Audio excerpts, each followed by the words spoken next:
Good morning guys. आज 8 तारीख है और सुबह का 7:30 बज रहा है और हम जा रहे हैं अपना कोविड टेस्ट कराने, क्योंकि हमें 10 तारीख को रात को 9:20 पे नेवाक से फ़्लाइट लेनी है। और नए रूल्स के हिसाब से कोई भी इंसान जो इंडिया लैंड कर रहा है उसे कोविड टेस्ट कराना है, चाहे वो छोटा बच्चा ही क्यों ना हो। मेरी 6 महीने की डॉटर है, मुझे उसका भी टेस्ट कराना है। पहले जो था कि अगर आप बच्चों से के साथ ट्रैवल कर रहे हैं 10 साल से नीचे तो आपको एग्जम्पशन थी, आपके लिए कोविड टेस्ट कराना ज़रूरी नहीं था। लेकिन अब आपको सबको कोविड टेस्ट कराना है और आपकी जो नेगेटिव RT-PCR रिपोर्ट आएगी उसको ऑनलाइन पोर्टल है एयर सुविधा, उसमें सबमिट करना है along with self declaration form. Negative RT-PCR report को और सेल्फ डिक्लेरेशन फॉर्म की प्रिंट आउट्स को आपको साथ में कैरी करना है, अदरवाइज़ आपको बोर्ड करने नहीं दिया जाएगा। सो कोविड टेस्ट कराना जो है वो फर्स्ट स्टेज है हमारी इस पूरी प्रोसेस की। तो अभी कोविड टेस्ट कराते हैं और फिर बाकी की बातें आपको बाद में बताते हैं। तो हमारा जो 72 आवर्स का विंडो था वो संडे, मतलब जो कल दिन गया है उसकी रात को हमारा स्टार्ट हो गया था। तो आज हम सुबह टेस्ट करा रहे हैं।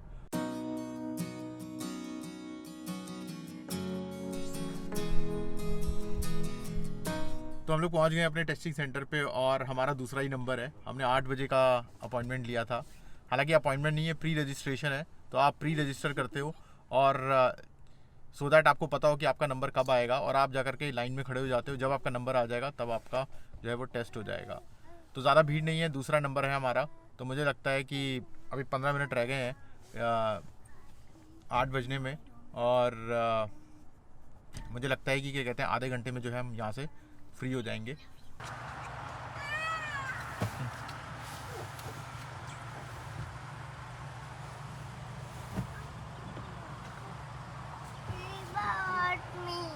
Okay, let's start with you. Yeah. I'm gonna just start with your vitals first. So we're not gonna swab just yet. Taking your temperature. Ooh, you're in the sun, so let's do the back of your wrist. Pull that up. Yeah, there you go, 97.2. You should not be 101 right now. 97.2. Can I see your finger? Yeah. Awesome. And then lay that on your lap. Have you had any symptoms? No. No, good, good. Do you have asthma, diabetes, high blood pressure, high cholesterol? No. No. You said no positive test before. Do you work in healthcare? No. No. And then are you allergic to any medicine? No. No. As far as I know. Oh, no, not that you know of. Okay, okay, good. Let's see what that's coming up at. 8.1. Now take two, take a deep breath, not yet though, okay? Relax. Can I see your finger? Deep breath. Thank you. 1, 2, 3, It's okay. 4, Finger right there. 5. Have you had any symptoms? No. Okay, good. तो यहाँ पे CIMS lake park आए हुए हैं और जैसा आपको मैंने सुबह दिखाया था कि हम लोग अपना कोविड टेस्ट कराने गए थे, बहुत ही आसानी से टेस्ट हुआ। वहाँ पे पहुँचे, उन्होंने बस इतना पूछा कि आपके पास इंश्योरेंस है कि नहीं है। तो हमने बताया कि हमारे पास इंश्योरेंस नहीं है। टेस्ट जो था वो फ्री ऑफ कॉस्ट था। आपके पास अगर इंश्योरेंस होगा तो वो आपके इंश्योरेंस कंपनी से वो चार्ज करेंगे। अगर आपके पास इंश्योरेंस नहीं है तो फिर वो गवर्नमेंट से चार्ज करेंगे उस चीज़ का। तो उन्होंने कोई नहीं, आपने बस इतना बोलना था कि नहीं है इंश्योरेंस, दैट्स इट। तो टेस्ट कराया, बहुत ही कोऑपरेटिव लोग थे, बहुत अच्छी तरह से समझाया कि क्या करने वाले हैं, कैसे टेस्ट करेंगे। टेस्ट करने के बाद उन्होंने बताया कि जो रिपोर्ट है वो 1 से 2 दिन के बीच में आती है। तो एक ने कहा कि 1 से 2 दिन के बीच में आती है रिपोर्ट और उनमें से किसी और ने कहा कि रिपोर्ट जो है 24 घंटे में आ जाएगी। ऑनलाइन सोर्सेज पे भी पढ़ने में मिल रहा है कि जो रिपोर्ट है वो 24 घंटे में आ जाएगी। तो जो हमने टेस्ट कराया वो फ्री ऑफ कॉस्ट था। हमने सेफर साइड के लिए एक टेस्ट और बुक किया हुआ है कल के लिए, जिसकी रिपोर्ट 8 घंटे में आ जाती है। तो कल अगर उस टेस्ट से पहले तक रिपोर्ट नहीं आती है तो फिर हम वो पेड वाला टेस्ट जो है वो कराएंगे, जो कि $75 है पर पर्सन। तो हमें $300 का फ़ायदा हो जाएगा अगर हमारी वायरल सोल्यूशन की रिपोर्ट जो है आज रात तक या कल सुबह तक आ जाती है। तो टेस्ट की रिपोर्ट जैसे ही आएगी फिर मैं आपको नेक्स्ट स्टेज बताऊंगा कि नेक्स्ट स्टेज क्या है जो हमें कंप्लीट करनी है। तो आज 9 मार्च है और आपने वीडियो में आगे देखा होगा कि कल सुबह 8 बजे हम लोगों ने अपना कोविड टेस्ट कराया था वायरल सोल्यूशन से। उनकी जो रिपोर्ट है वो सुबह 6:30 बजे आ गई थी, बट रिपोर्ट में एक प्रॉब्लम थी, उसमें मेरा मिडिल नेम नहीं था। तो 8 बजे मैंने उनकी वेबसाइट पे जाकर के एक चैट ऑप्शन है, वहाँ पे चैट में उनको बताया कि मेरा मिडिल नेम नहीं है और मुझे अपनी रिपोर्ट में मिडिल नेम भी चाहिए। तो आधे घंटे में उन्होंने उस रिपोर्ट को ठीक करके मुझे भेज दिया। तो चूंकि रिपोर्ट आ चुकी है तो अब समय है स्टेज 2 का, मतलब ए सुविधा का फॉर्म भरना।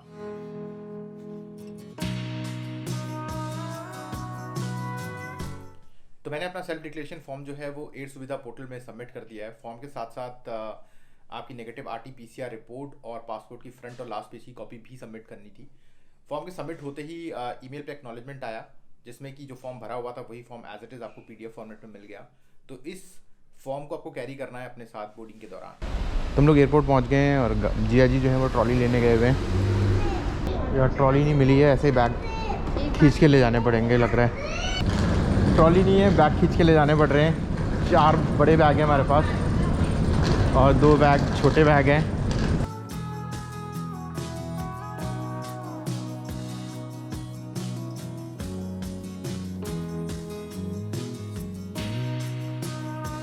हम लोग अटलांटा एयरपोर्ट पहुंच चुके हैं मतलब हमने अपना सिक्योरिटी चेक इन करा लिया है। बैगेज जो हमारे हैं वो चले गए हैं। और 2-3 इंपॉर्टेंट बातें हैं जो मुझे यहाँ पे बतानी है आपको। जो यूनाइटेड की वेबसाइट है उसमें 2 चीज़ें आपको डालनी है। एक तो आपको अपनी कॉन्टैक्ट ट्रेसिंग डालनी है। फॉर्म को ही कॉन्टैक्ट ट्रेसिंग फॉर्म कहते हैं कि अगर आप किसी तरह से अगर किसी के कॉन्टैक्ट में आ जाते हैं जो कि कोविड पॉजिटिव है तो आपसे कैसे ट्रेस किया जाए आपको। तो पहली चीज़ तो ये है। दूसरी चीज़ जो है अपनी RT-PCR रिपोर्ट जो है वो आपको ऑनलाइन जो है वो सबमिट करनी है। तो वो थोड़ी देर बाद वो अप्रूव कर देते हैं। पहले वो पेंडिंग आता है और फिर थोड़ी देर बाद मैसेज आता है कि that your documents have been approved. तो इससे क्या होती है, आसानी हो जाती है कि आपकी रिपोर्ट जो है अप्रूव्ड है। आपको टेंशन नहीं है कि रिपोर्ट पे RT-PCR लिखा है, PCR लिखा है या qPCR लिखा है। तो थोड़ी सी कहते हैं ना मेंटल टेंशन जो है वो चली जाती है। यहाँ पे कहते हैं स्टाफ काफ़ी कम था तो उसकी वजह से प्रॉब्लम ये आ जाती है कि काफ़ी ज़्यादा समय लग रहा था अपने जो है बैगेजेस चेक इन कराने में। और अगर आपके पेरेंट्स आ रहे हैं तो प्लीज़ आप उनके साथ आइए सो दैट कि उसमें थोड़ी सी जो है वो उनको सुविधा मिल जाए, क्योंकि आपको इधर से उधर भागना पड़ रहा था, लोगों को पकड़ना पड़ रहा था अपना काम करवाने के लिए। तो इस चीज़ का एक ध्यान रखें। दूसरी चीज़ जो है, हमें बोर्डिंग पास पूरे मिल गए हैं यहाँ से लेकर के दिल्ली तक के लिए। तो पहला बोर्डिंग पास जो है वो अटलांटा टू नेवार्क है और जो दूसरा बोर्डिंग पास है वो नेवार्क टू दिल्ली है। 4 बैगेजेस थे हमारे, सब में एग्जैक्ट वेट था 50 पाउंड। अगर आपका वेट ज़्यादा आता है तो they will charge you extra. जैसे मेरे सामने ही किसी का वेट जो था वो 7 पाउंड ज़्यादा था, उससे वो $200 मांग रहे थे। तो ये ध्यान रखिए कि वज़न करके आइए, थोड़ा सा कम ही रखिए ताकि ये परेशानी आपको देखनी ना पड़े। दूसरी बात है, हमारे जो केबिन बैग्स हैं वो उन्होंने नहीं देखे कितने केबिन बैग हैं, उनका कोई वज़न भी उन्होंने नहीं किया। अब अटलांटा एयरपोर्ट पे ऐसा नहीं हुआ है, बट ज़रूरी नहीं है किसी और एयरपोर्ट पे ऐसा हो या ना हो। तो एक इस चीज़ का आपको ध्यान में रखना है। तो बस अब यहाँ से 45 मिनट्स में हमारी जो फ़्लाइट है वो टेक ऑफ होगी और मैं आपसे नेवार्क एयरपोर्ट पे जाके बात करता हूँ।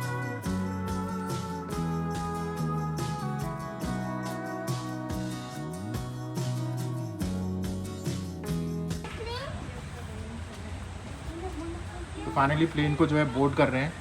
पहले इन्होंने अलाउ किया डिसेबिलिटी, जिन लोगों को डिसेबिलिटी है उन लोगों को अलाउ किया, और उसके बाद मिलिट्री सर्विसेज वालों को और जिनके साथ बच्चे हैं। तो चूँकि हमारे साथ बच्चे हैं तो हमें ऑप्शन मिला आगे जाने का।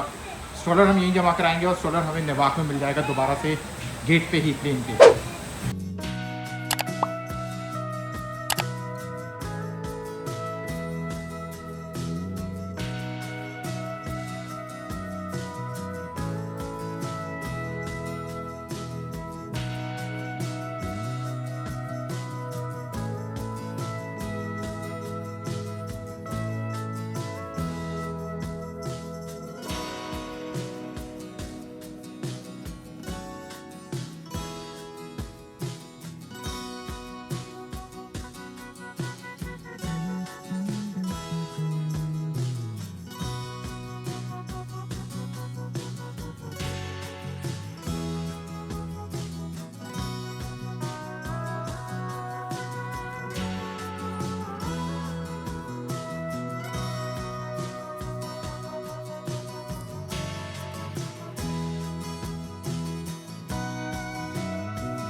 तो हम लोग प्लेन से उतरे और हमें लग रहा था शायद हमें टर्मिनल चेंज करना होगा, बट प्लेन से उतरे और थोड़ा कहते हैं ना 10-15 गेट हमने क्रॉस किया और हमारा गेट आ गया C-138। वहीं पे हमें बैठना है, 7 बजे आएंगे वो लोग। और बढ़िया, और क्या है ना, कुछ खा लेते हैं। हाँ, तो अब जा रहे हैं कुछ अच्छा सा खाना खाने।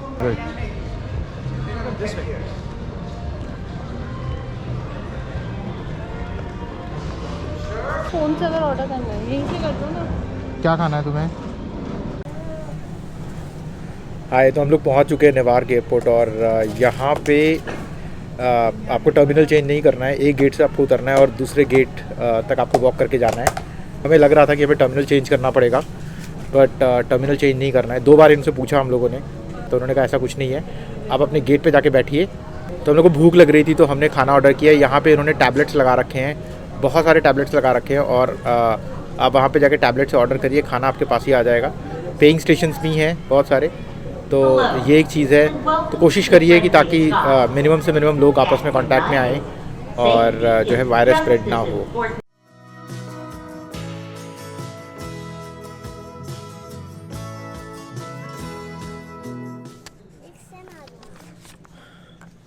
तो सारी प्रोसेस जो है वो कंप्लीट हो गई है। आपको मेरे पीछे जो नज़र आ रहा है वो यहाँ पे टेम्परेचर चेक कर रहे हैं और उसके बाद डॉक्यूमेंट्स चेक कर रहे हैं।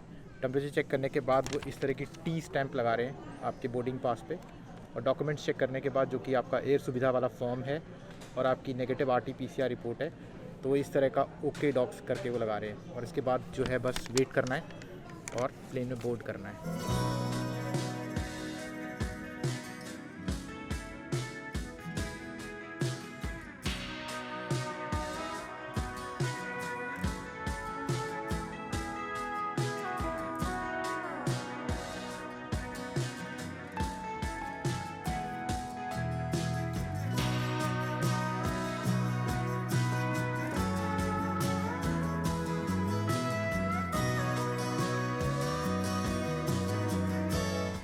गुड मॉर्निंग गाइस, आज 12 तारीख हो चुकी है और मैं घर पहुंच चुका हूं। हालांकि वहां पे भी मैं घर पे ही था। जब मैं यहाँ आने का प्लान कर रहा था उस समय मैं ऑनलाइन सोर्सेज पे देख रहा था कि कौन से फॉर्म भरने हैं, कोविड टेस्ट का 72 आवर्स का विंडो का क्या कंसेप्ट है। तो बहुत सारी हॉरर स्टोरीज सुनने को मिल रही थी कि बहुत सारे लोगों को बोर्ड नहीं करने दिया, उनके पास ये डॉक्यूमेंट नहीं थे, उन्होंने बच्चों के टेस्ट नहीं कराए थे, तो बड़ी कन्फ्यूजन थी। तो मैंने उसी समय सोचा कि मैं एक व्लॉग बनाऊँगा और उस व्लॉग में उन सारी चीज़ों को कवर करूँगा जो लोगों को प्रॉब्लम्स आ रही थी, और मैंने पूरी कोशिश करी है कि उन सारी चीज़ों को कवर करने की। स्टिल अगर कोई चीज़ रह गई हो तो आप प्लीज़ कमेंट बॉक्स में बताइएगा। अगर आपको कोई इन्फॉर्मेशन चाहिए तो कमेंट बॉक्स में बताइएगा कि क्या इन्फॉर्मेशन आपको चाहिए। मैं कोशिश करूँगा कि जल्द से जल्द उस चीज़ को मैं आंसर करूँ। तो जो लोग मेरे ब्लॉग्स पहले से देख रहे हैं उन्हें पता है कि US ट्रिप जो है वो ख़त्म हो गया है और अब नेक्स्ट 2 मंथ्स में किसी और कंट्री में ट्रैवल करूँगा। तो प्लीज़ बताइए कि आप कौन सा कंट्री देखना चाहेंगे, सो दैट मुझे इस डिसीजन को लेने में हेल्प मिले। जो लोग इस चैनल पे नए हैं वो प्लीज़ जाके बाकी वीडियोस को देखिए। अगर आपको वीडियोस अच्छे लगते हैं तो मेरे चैनल को सब्सक्राइब करिए, वीडियोस को लाइक करिए।